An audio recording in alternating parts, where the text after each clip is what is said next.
You're welcome to the faculty. It's another very wonderful weekday here on Data Broadcasting Service Television. And the faculty is a public affairs program live every weekday. On today's faculty, we're going to be looking at the tariff hike and its consequences. Furthermore, we're equally going to be looking at the implications of the March 1st deadline set by the Nigerian Labour Congress to shut down all relationship with the different telecom companies, and of course how that is implementable. Is it realistic? The tariff hike is subject to the rise and fall of the naira against the dollar and the need for most of these telecom companies to stay afloat in the very murky waters of business in Nigeria.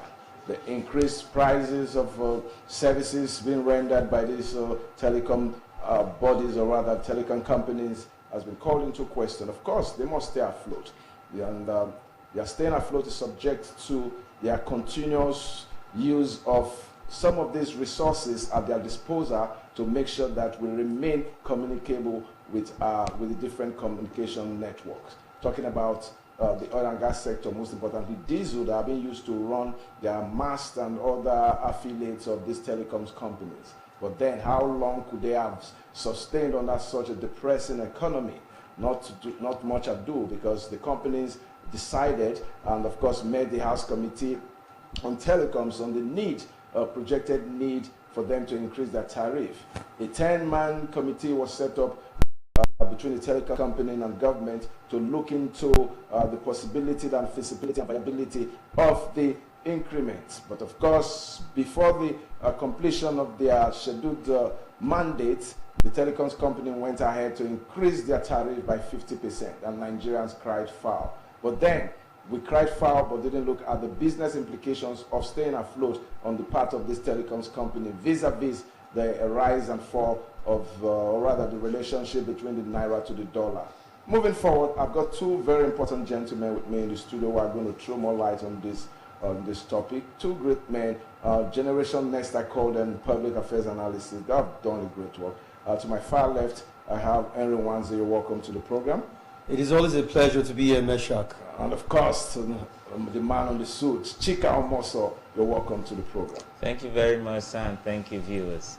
All right, it's the telecom tariff hike. I'm going to start with you, Henry Wanze. Can you give us an overview of your evaluation of the situation on ground in relation to the telecoms tariff hike? Yes, recall prior to 2000, Nigeria operated the kind of communication system where we were all dependent on just one, which was known Nitel, and the Obasanjo administration was able to ensure that there was a privatization of the sector, and shares were sold then in the then Nitel, and that saw other business players coming into the foray, like the what's it called, MTN, and you have the as it were then Vodacom, and over time, it metamorphosed to what we now have as Airtel, and we also have Globalcom, which was more local or indigenous to us. And over the years, it has been wonderful because it was a new thing that we experienced. We didn't experience it here in the country before. It gave us a leverage to be able to choose which of these telecom companies we're going to depend on. But over the years, it has been bedeviled with a lot of problems, and some of the problems had to do with interconnectivity, in terms of poor network and other situations. But as it were, it has been 11 years, according to the Association of Licensed Telecoms Operators of Nigeria, that they've been asking for this tariff hike. And they've cited a number of reasons, and some of the reasons have been the issue of rising costs in terms of operational costs, in terms of the galloping inflation, or as it were, hyperinflation that has hit double-digit 34.6%, over the years, and the removal of fuel subsidy has not helped, it has not helped even the situation. So these are the reasons, or the premise on which they have asked that there should be 100% hike, and they asked for this, but the Nigerian Communications Commission, which is an agency of the government, asked that it be slashed to 50%, and that was what approval was given for, 50%. And so all hell was let loose. The Nigerian Labour Congress, said no, we're going to boycott all the services, and no, we cannot afford this. While we also have on another ground, we have the National Association of Telecom Subscribers of Nigeria, who were willing, rather than boycotting, to take the telecoms sector to court over the issue. They were insisting, rather than 50%, let's go for 10% hike, citing the economic hardship that we all face. And come to think about it, before we could say Jack, like you just said, they've already started implementing, especially MTN have already started implementing. Other ones like Globalcom and the rest of them are still in their works. They're yet to adjust their, although they said it's a general thing, that thing has been given. So the point now is, how did we get to this point? If we look at it, the pros and cons, and look at we're going to come to the how we got to. Let's look at the valuation. Let me hear you, Chika Omoso. Let's have an overview from your perspective. The first question I want to ask is, I thought this sector has been privatized, and we're operating a free economy system, a capitalist system, where you have free entry and free exit of both the producers and the buyers. So if you want my product, fine. If you don't want, go elsewhere, because there's a close substitute for you. Even the producers, if you can afford to sell at a particular rate, you stay in the business. If you can't, you move out. Free entry for everyone. And so there should have been a little level of interference by the government, because that's what I understand by a free economy, a capitalist system. Although I also advise that government should interfere in some situation. But look at this situation critically. We are deliberating and you are implementing. And then what is actually the premise of looking for tariff increase? Is because some of these companies are repatriating their profit back to their country. That means, alternatively, we should be quoting in dollars, not even in our own currency. Like what is killing, and this is what is killing most African countries. We tend to do the things like the currency, like other people, like other countries, more than our own. If we are saying that MTN, Airtel, they are repatriating their money back, in dollars to their country, and by the time they do that, it doesn't add up to anything. We have our indigenous telecom communication industries. So what are we doing to them? Because at a time I was studying 10 most successful businesses in the world and how they came about. I discovered that this Toyota that everybody loves now, they were not doing well some years back. Government had to sit down and say, what do we do to this our company? This is our indigenous company. Let's fund it. We've not been having, right from the beginning, when we started enjoying telecommunication in Nigeria, of course, we're not going to dictate to investors where they should put their money. But a lot of us will complain of Globalcom, how they don't have good networks here and there. That's because they may not have the funds needed to put those things, to install those things. The question is, why are we not investing in this company? So that we can improve them. This is our local thing. This is our, local doesn't mean inferior, but it's our local thing. Why are we not investing there? And then secondly, I want to say, when you want to, this government thing, it's funny how they operate. You want to increase tariff, but there's no improvement. Sometimes we make comparison to other countries when it comes to certain things. But I've been in some African countries where you have, even in this country, what am I talking about? When Starcom was in place, you see, the one that will make noise about that, our main source of economy is the oil sector, just rolling about 3.2. Right. So this is a very important sector, but I do not understand why we will have to increase tariff because we are repatriating our profit in dollars. We're going to come to understanding. Let me come back to you, Nwanze. You're looking excited that maybe it's a shareholder of one of the television. I wish. You wish. I wish. Now, what do you think is the determinant for this tariff hike? Yes, I beg to differ from what Chika said. Sorry to say. The sector has been privatized. You don't have any business. The government, yes, at an extent. What is the duty, or where does the government come in? Where the government comes in to ensure that there is ease of doing business. This has been the bane of many businesses in Nigeria. If you check for the past number of years, 2-3 years down, you discover most businesses have left Nigeria. Michelin has left. Some other countries, companies, Dunlop and some other stuff. Some big pharmaceutical companies that left. And yes, you discover what happened, that prices of these products became so high. to even those who are asthmatic, even the inhalers and the rest of them. Because these companies left Nigeria to areas where they can do business, where the ease of doing business is high. The ease of doing business is what the government is supposed to do. What is the government supposed to do? The government is supposed to provide an enabling environment for businesses, whether big or small businesses, to thrive. That has always been the problem with Nigeria. Because of the issue of corruption, all talk and talk. Then the other issue in terms of policy implementation, policy thrust of the government. We have had over the years that we have policies of government have been inconsistent. Policies of government have been so insensitive to the plight of Nigerians. Policies, we have what we call a policy somersault over the years. And when you don't have a government policy that is geared towards consistency and the ease of doing business is not there, businesses cannot survive. I tell this, yes, there's a hike, everybody's shouting. Do you realize that these companies need funds to be able to stay afloat in business? You have brothers, you have sisters, you have uncles who work in these companies. They are employers of labor. Imagine if they go on the ground like most manufacturing companies and some stuff that have gone on the ground because of the harsh economic situation. How will they feed their families? At the end of the day, it affects the disposable income or the circular flow of income, which affects the two of us. So I think while we are talking about this whole thing, let me just tell you the truth of the whole thing. Yes, it is long overdue. What we are saying, we are yet to recover from electricity tariff hike. The price of goods and services are on the high. The price of fuel, which has made this whole thing would end up exacerbating or rather increasing the excruciating pains of the individuals. No, please. Yeah. So you made a reference. Yes. Because I love to educate our listeners and our viewers. They say there was electricity tariff hike. Yes.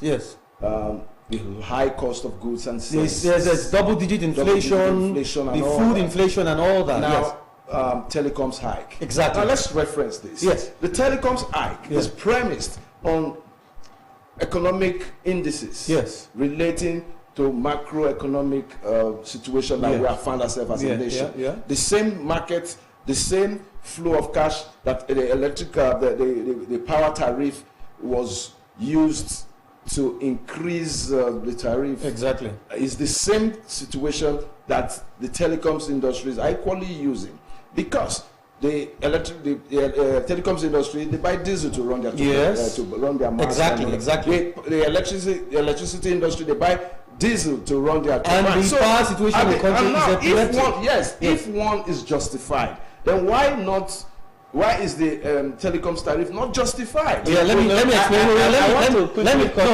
You will come there. Let me just say, I don't have a problem with the tariff hike. Try and understand. Yes, this is coming at a time where, like I just made reference. This one is hike. This one is hike. Everything is hike. They couldn't wait. I wish they could hike out the air or the oxygen we also inhale. There will be a hike in oxygen. Yes. But the point now is where the government entirely got it wrong. You just said it yourself. There is no citizen engagement. There is no proper engagement. You see the issue we have with the tax reform bill. That's a story for another day. Yes, I hear it has passed second reading and passed, and that's why it's called controversial, because all the stakeholders were not brought into play. This very issue of this hike, how many of the stakeholders were brought into it? I can assure you, if the National Association of Telecom Subscribers of Nigeria, the Nigerian Labour Congress, the FCC, PC, and the rest of them, consumer protection agencies, or rather, they were involved in this kind of conversation before the NCC would have said we are, agreeing for it to be 50% of 100%. You didn't consult. So that has always been the problem. Even with electricity hike, there's no citizen engagement. And now you even said it in the process, which is true. They were still in the process of negotiating. The NLC was there, saying we are going to boycott. The National Association of Telecom Subscribers saying we are going to take you to court. Let's see how we can bring it down a little. You have already started implementing. I'll come back to you. Let me get you. You see, I was to cut in, because that's the regulation I'm talking about. When government regulates to make ease for doing business, it's not to determine price. Is to create the enabling environment, which is that, for example, we have good roads, we have electricity, because these guys you're talking about, the diesel going up, it's government that also increased the diesel. It wasn't the masses. So are we always going to be paying for these things? This is why we need to talk about good government. I always ask for it. I always beg people for it. Take government seriously, because if you don't have a people-oriented government, they will always shift the blames and the trouble to the masses. Bad policies, you know, because it looks like now we have to pay for all of these things. Now, who is are they paying workers in relation to dollars? No. The increment you made in salary, it has not been implemented. And if you even do that, what is it compared to dollar? That the worker now has to contemplate increase in house rent. Every I can't mention it. Is it house rent, food, electricity, even calls? And now I was expecting that for you to make increment in tariff, there should be an improvement. That was the area I was going when I mentioned Starcom. That then, if you subscribe to Starcom for 1 month, it will okay, it must be this, and then you force everybody to. Otherwise, it's no longer a free market system. I thought they would, as it were, as a company. It's okay. SEC, my problem is in this country is like people don't care about others. They just do their own because they are getting their own thing. You know, when telecommunications started, we used to recharge with one, and they said that one was going to somebody. It looks like this one is also there may be no one, but there are one going to different people, such that these people no longer see, they no longer talk. Because for me, I expected as a company, if I was a private owner and I want to make tariff increase, I will do some improvement in my services so that the people on their own will see that, okay, there's improvement here and there. For example, who says that we cannot have NCC regulate that your subscription for 1 week should be 1 week?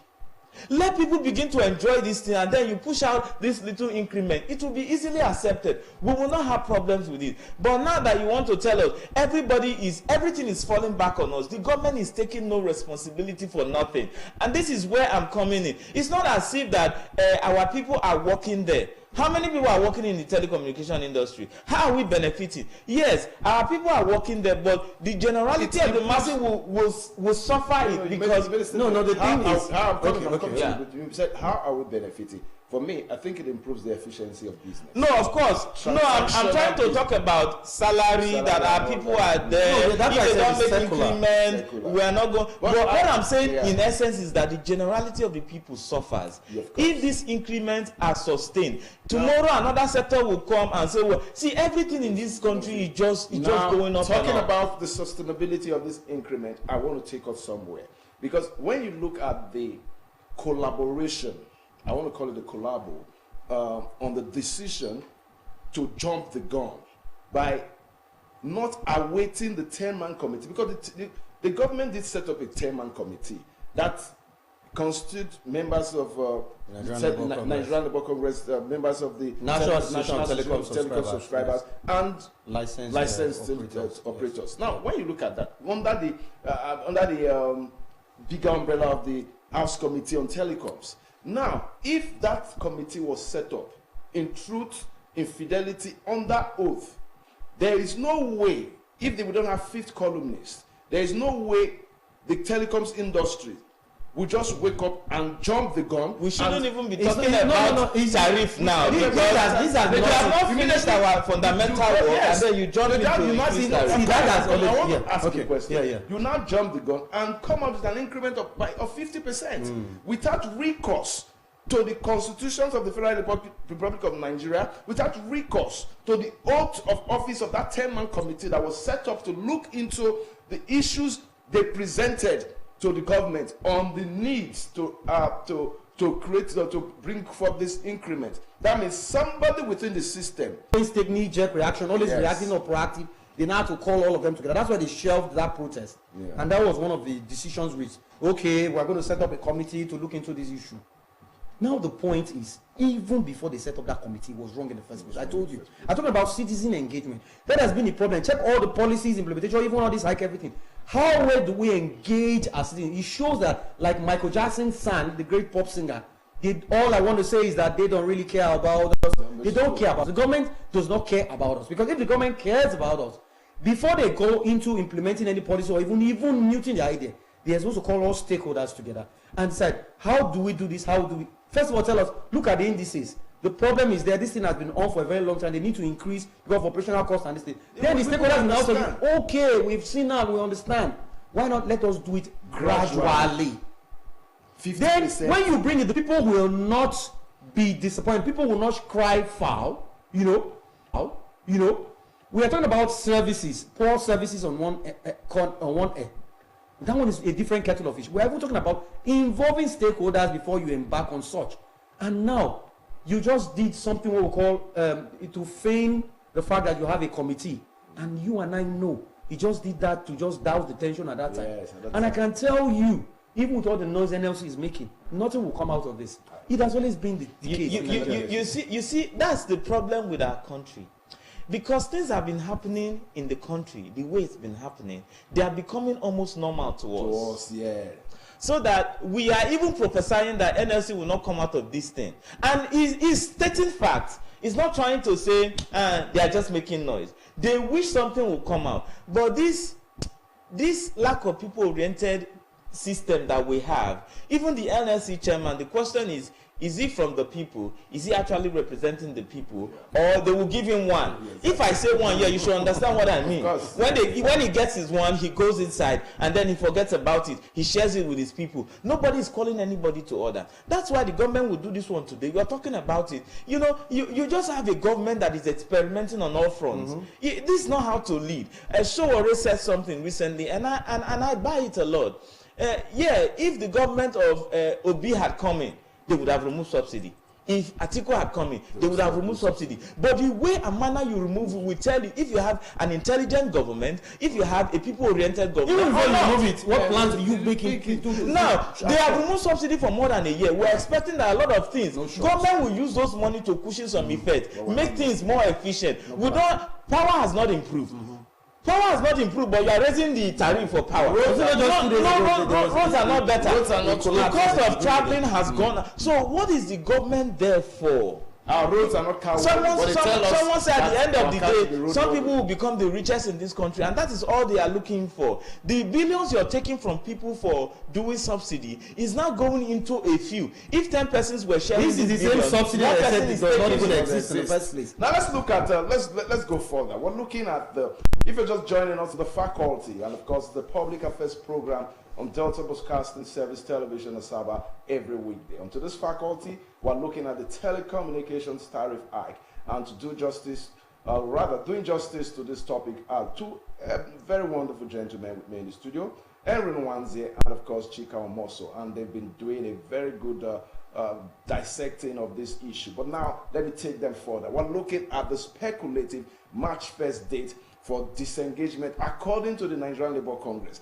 Now, let me make us understand something. The Nigerian Labour Congress is the umbrella body of Nigerian workers who I think should know their responsibilities. But over the last couple of years, the Nigerian populations and of course the Nigerian people have lost confidence in the Nigerian Labour Congress because of their attitude towards negotiations for the people, on the part of the people, against the government that has not brought any fruitful conclusions to the people's needs.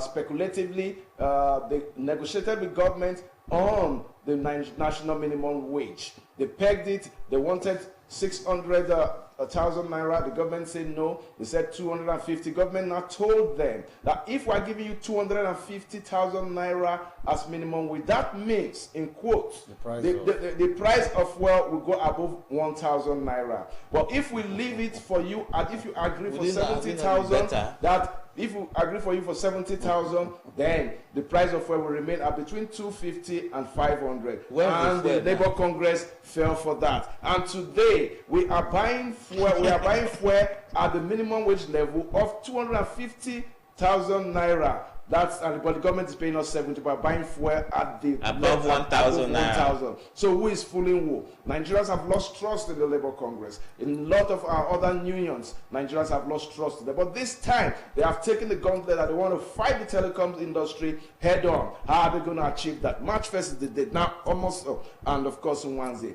You have a business on the 1st of March that's going to bring you a lot of money. Yes. Is the tariff hike going to hold you from not making calls? They say we should boycott calls. We should boycott data. A Labour Congress that I have not shown. I am not going to boycott. So let me say that on national television, I am not boycotting because it's not the way to go. See, let me tell you, over the years, that the problem I have with Nigerian Labour Congress or the organized labor has been the fact that they've always put the cart before the horse. Always missing issues. You know, I, for one, did not accept, or rather, was happy with the minimum wage, the whole thing that I call it saga. I never, very I knew it was the calm before the storm. Yeah. I knew something was going to happen. Before the storm. It's like the devil giving you a gift, a Greek gift. Like Troy.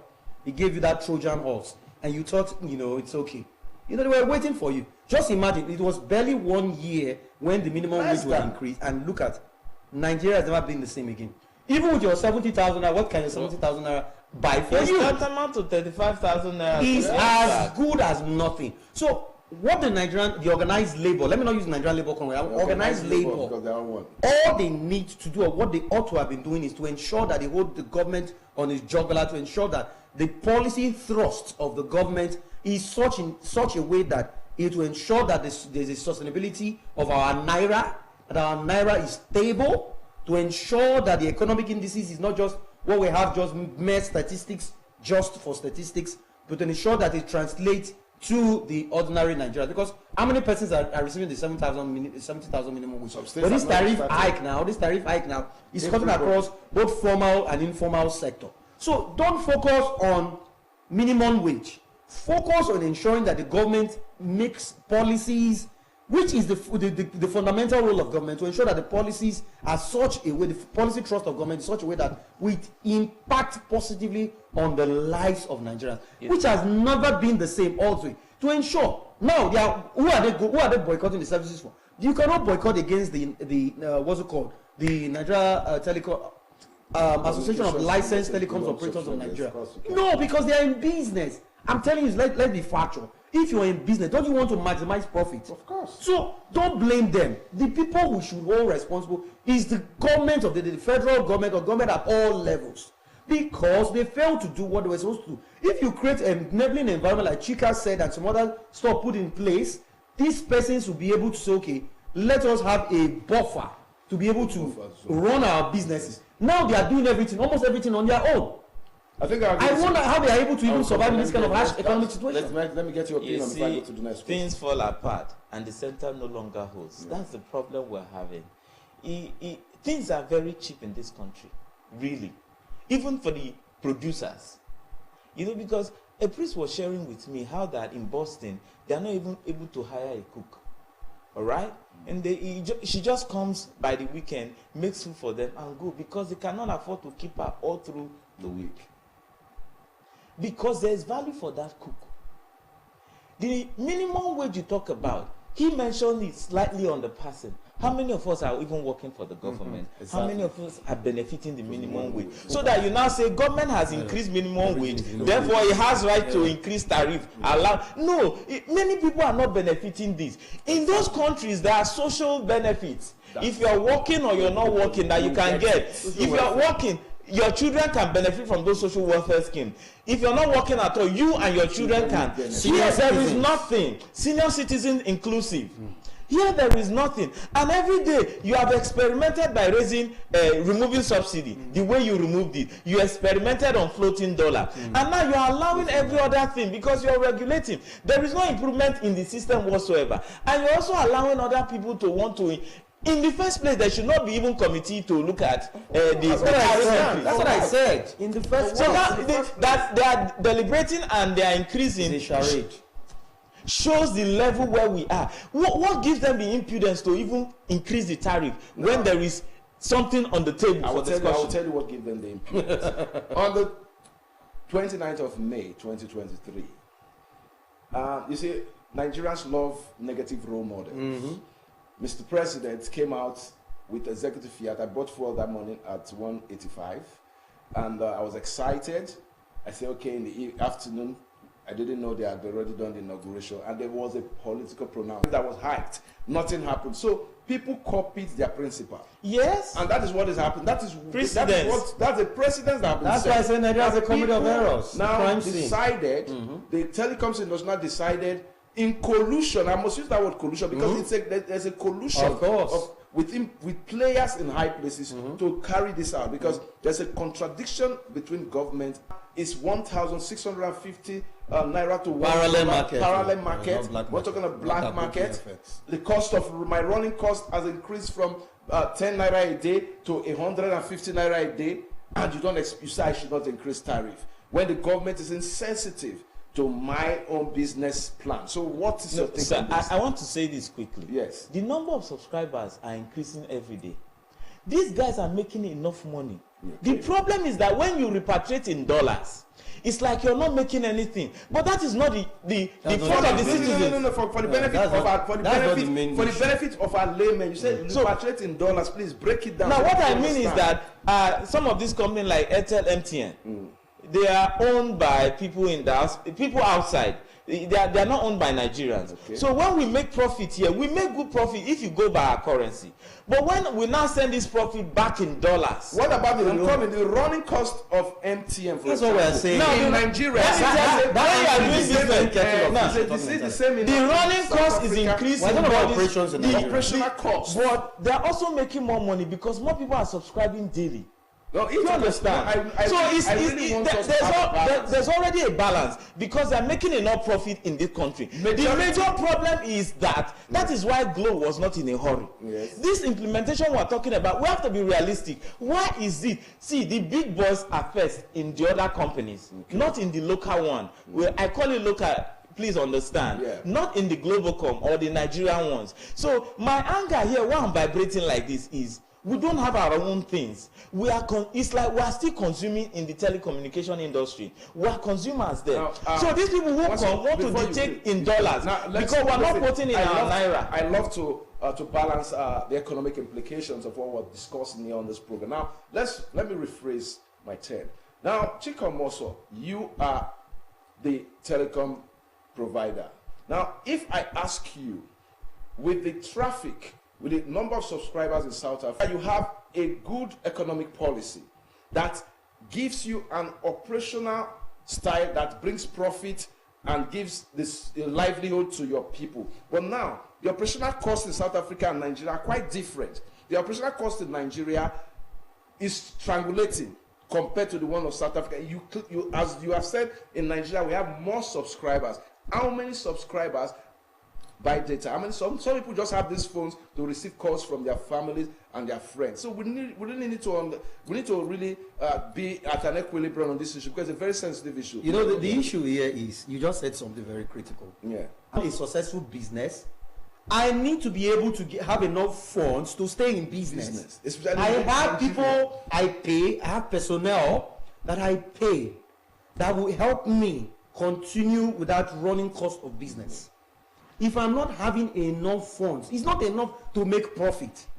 It is enough for you to make profit. At the end of the day, you'll be able to say, okay, X amount of money is taken for, operational costs. X amount of money is for personnel costs and some other stuff. Running costs. And that is it. Maybe you're looking at it at the face value that they are making trillions of naira.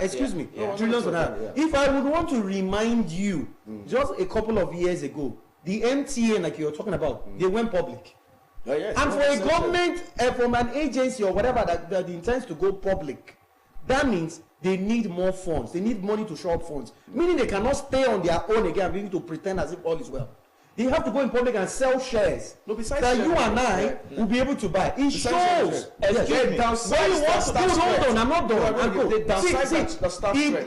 is no happiness, or rather, how will I put it now? There is problem in paradise.